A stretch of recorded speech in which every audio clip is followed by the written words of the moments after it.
আমি Sanjida Alam, Sylhet MAG Usmani medical কলেজে চতুর্থ বর্ষে। আমার প্রশ্ন হচ্ছে, এই বাংলাদেশে রোগীর তুলনায় সরকারি হাসপাতালের বেড অনেক কম, যার কারণে রোগীরা মেঝেতে শুয়ে চিকিৎসা নিচ্ছেন। আপনার ধারণা আছে মোটামুটি এভারেজে কত মানুষ হসপিটালে বারান্দায় থাকে? অনেক, কিন্তু নরমালি হচ্ছে একটা কিছুদিন আগে পত্রিকা একটা সংখ্যা বের হয়েছিল, সব সারা বাংলাদেশে অন এন এভারেজ একটা সংখ্যা বের হয়েছিল, সেটা জানা নেই। 40 লক্ষ। আচ্ছা, তো অনেক সময় হয় কি, বিশেষায়িত চিকিৎসার জন্য ওনারা আর্থিক অভাবের কারণে ওটা থেকেও বঞ্চিত হচ্ছেন। এখন যদি সরকারি হাসপাতালগুলো পাবলিক প্রাইভেট পার্টনারশিপের দিকে আগায়, সেই কর্মসূচিটা বাস্তবায়ন হলে বা সেটা বাস্তবায়ন হলে কতটুকু ইফেক্টিভ হবে, প্লাস হচ্ছে বেসরকারি হাসপাতালগুলো আমাদেরকে কিভাবে সেদিক দিয়ে সেই ভূমিকা রাখবে কিভাবে? আচ্ছা, ধন্যবাদ আপনার প্রশ্নের জন্য। আপনার প্রশ্নটা আমি ডাইরেক্টলি আনসার করবো না, একটু লম্বা করে আমি আনসার করবো, এটার সাথে একটা বিষয় রিলেটেড। বসেন আপনি। দেখুন, আমাদের দেশের সবকিছু হিসাবে যদি আমরা কম্পেয়ার করি, আমাদের জনসংখ্যা 20 কোটির কম না, যে যত কথাই বলুক। আমি 2000 এই দেশ থেকে চলে যাবার আগে পর্যন্ত আমি দেশের আনাচে কাছে ঘুরতাম, মানুষের সাথে কথা বলতাম। আমি দেখেছি, আমার ধারণা গত মোটামুটি 20 বছরের হিসাব যদি করি, কোনোভাবে 20 কোটির কম নাই দেশের মানুষ। এখন আপনি ধরেন আমাদের ওসমানী মেডিকেল কলেজ, আপনি তো ওখানকার স্টুডেন্ট। জি, আমরা যদি দেখি ওসমানী মেডিকেল কলেজে এক্সাক্ট হিসাবটা আমার ধারণা নেই, তবে উদাহরণস্বরূপ বলছি।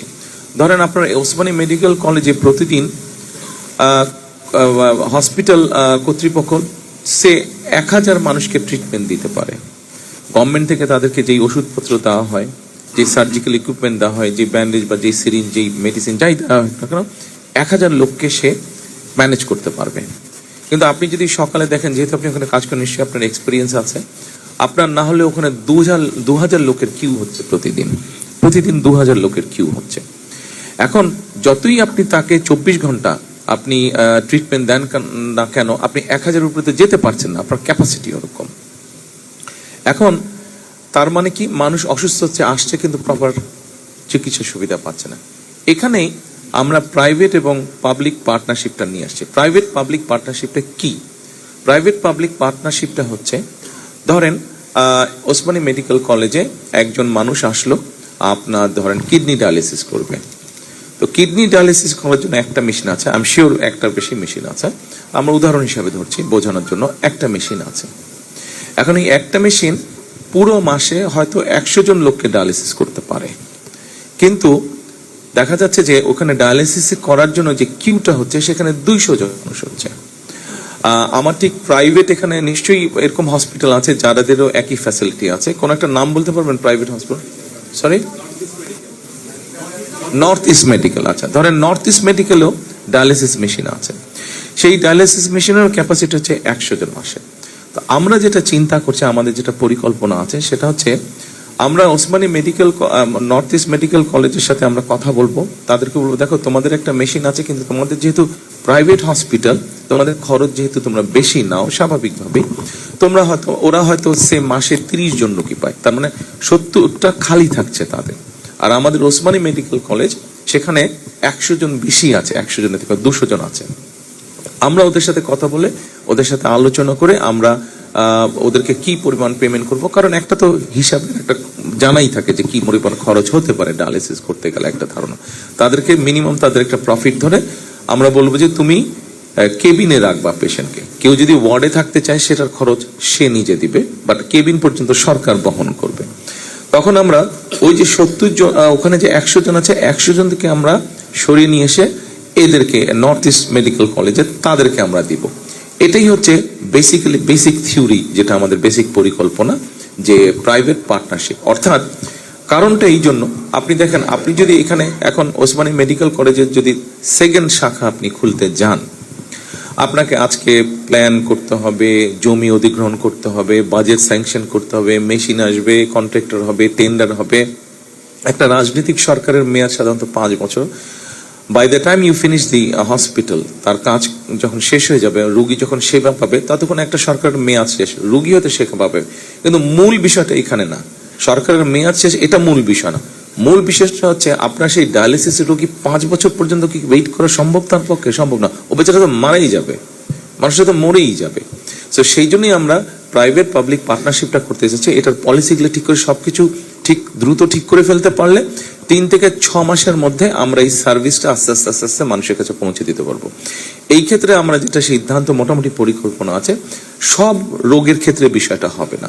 যেগুলো নর্মাল রোগ সেগুলো করতে হবে না। এটা হতে পারে কিডনি রোগের ক্ষেত্রে, এটা হতে পারে কার্ডিয়াক পেশেন্টের ক্ষেত্রে, এটা হতে পারে ক্যান্সার পেশেন্টের ক্ষেত্রে, এরকম যেগুলা সিরিয়াস টাইপের অসুখ বিসুখ সেগুলোর ক্ষেত্রে আমরা প্রাইভেট পাবলিক পার্টনারশিপটা এরকম একটা পলিসি আমরা তৈরি করতে যাচ্ছি। এখানে আমরা আরেকটি আপনাদের সাথে অ্যাড করি।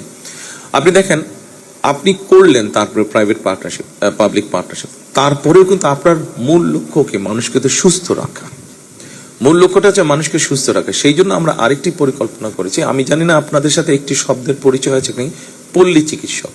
বিএনপির প্রথম আমলে শহীদ রাষ্ট্রপতি জিয়াউর রহমানের সময় সারা দেশে গ্রামের মানুষ যাতে বেসিক স্বাস্থ্য সুবিধাটা পায়, সেই জন্য পল্লী চিকিৎসক নামে বেসিক ট্রেনিং দিয়ে তারা মানুষের ঘরে ঘরে, গ্রামে ঘরে ঘরে যেত, বেসিক যে ট্রিটমেন্টটা সেটা প্রোভাইড করত। আমরা ঠিক সেটার আদলে আমরা হেলথ কেয়ারের অ্যাপয়েন্ট করতে চাই। হেলথ কেয়ারের অ্যাপয়েন্ট করে এই হেলথ কেয়ারদেরকে আমরা একটা বেসিক মেডিকেল ট্রেনিং দিব, হাইজিন ট্রেনিং দিব। আমরা ছোটখাটো অসুখ বিসুখ হলে তারা মানুষের ঘরে ঘরে গিয়ে সেবাটা দিতে পারবে। বড় কোনো যদি অসুখ হয় যেটা তার মনে হবে যে সেটা তার আয়ত্তের বাইরে, তখন সে রেফার করবে। এটা রেফারেল সিস্টেম আস্তে আস্তে ডেভেলপ করবো আমরা, সেটা তখন তারা রেফার করবে।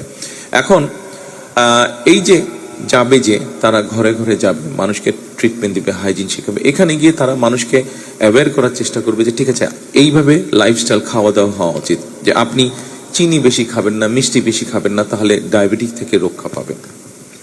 আপনি ভাজা পোড়া এই ধরনের জিনিসগুলা খাবেন না, গরুর গোশত, চর্বি টর্বি এগুলা বাদ দিয়ে খেতে হবে। তার শাক সবজি বেশি খাবেন, গ্রিন ভেজিটেবল চেষ্টা করবেন বেশি খাওয়ার জন্য। তাহলে যেটা হবে সেটা হচ্ছে যে তাহলে কার্ডিয়াক সমস্যা কম হবে। এই ধরনের বিভিন্ন বিষয়গুলো মানুষকে অ্যাওয়্যার করবে। কেন অ্যাওয়্যার করবে, কেন অ্যাওয়্যার করা প্রয়োজন, মানুষকে কেন এই বিষয়গুলো জানানোর প্রয়োজন? কারণ ওই যে ওসমানী মেডিকেল কলেজে প্রতিদিন 2000 কিউ হচ্ছে, ওই কিউটাকে আমরা কমিয়ে আনতে চাইছি। আমরা ওই লাইনটাকে ওসমানী মেডিকেল কলেজের ক্যাপাসিটি হচ্ছে 1000 মানুষকে ট্রিটমেন্ট দেওয়ার প্রতিদিন।